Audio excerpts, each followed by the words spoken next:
How do worries get started? When something scary or sad happens, or when you hear something that makes you think that something scary or sad could happen, worries can get started. Difficult or disappointing things happen to everyone from time to time. Many kids feel bad for a while, and then they start thinking of something to cheer themselves up. Some kids are good at reassuring themselves and finding ways to solve their own problems. Often, kids can talk to someone and then they feel better. But some kids a lot like you, might try to do these very same things and they still end up worrying. Sometimes kids who worry a lot have a mom or dad or some other relative who also worries a lot. The tendency to worry is something you can be born with, just like you are born with a certain eye, color, or the ability to curl your tongue. Some people think that worries are all in your head, but they are not. If you are a child who worries a lot, you know that worries can make your body feel bad. Worries can cause a sick feeling inside. They can make your stomach hurt and make your headache too. They can make you sweaty and cause your heart to pound.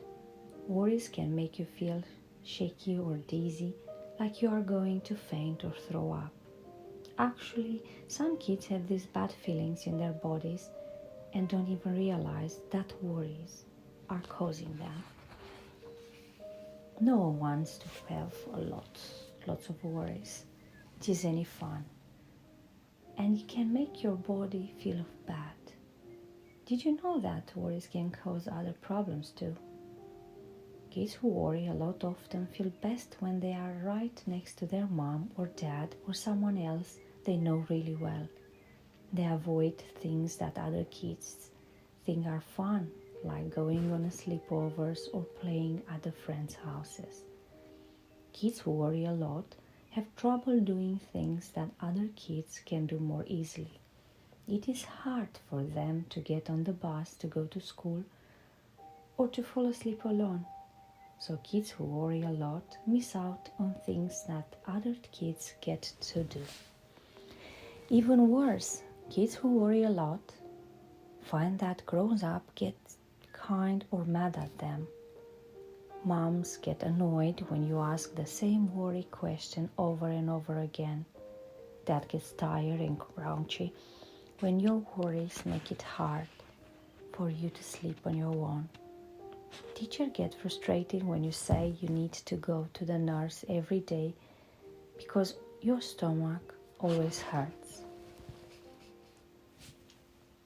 Well, enough about the bad news about the worries. Now let's talk about how to make your worries go away. The first thing to do when you have a worry is to put it into words.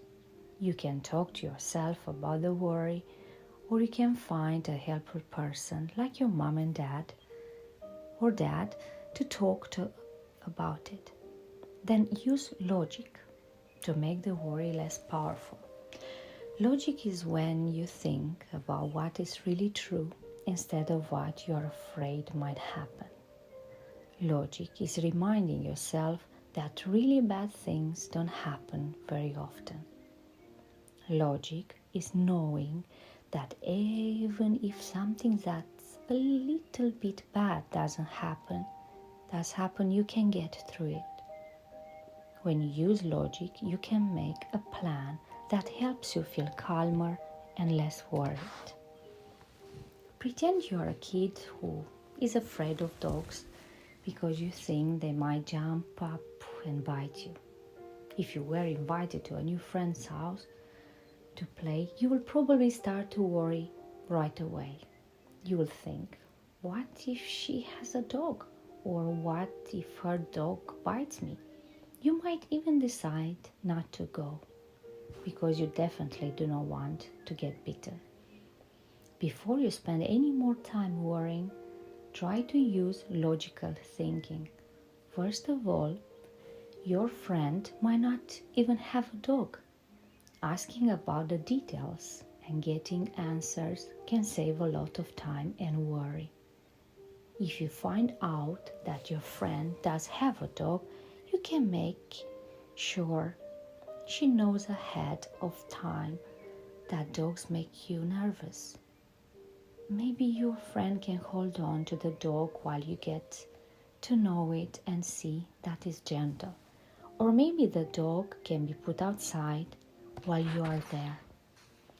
Sometimes, even when you have used logic and worked out a plan, or even after your parents have tried to reassure you, the worry just stays in your mind. When this happens, it's time to think about tomatoes. Remember how worries can be like tomato plants. When you check a tomato plant every day and water it and look at the leaves to see if there are little bugs to pick off, you are taking good care of it and helping to grow. When you think about worries a lot and talk about them over and over again, you are helping the worries grow too. If you ignore your tomato plant by never giving water and never checking on it, you'll start to wilt and eventually it will disappear. The same thing goes for worries. If you don't spend time on them, they will begin to shrivel up and go away. If you are a person who worries about a lot of little things, try setting up a worry time. Your mom or dad can help you choose a certain time each day for worry time. Worry time should last about 15 minutes. Your mom or dad will sit with you during worry time and listen to whatever worries you have. There should be no interruptions, no TV, no phone calls, no little brothers wanting to play or big sisters needing help with homework. Worry time is the time to say whatever you want to say about your worries. During this special time, your mom or dad will listen and try to help. There is just one very important rule about worry time.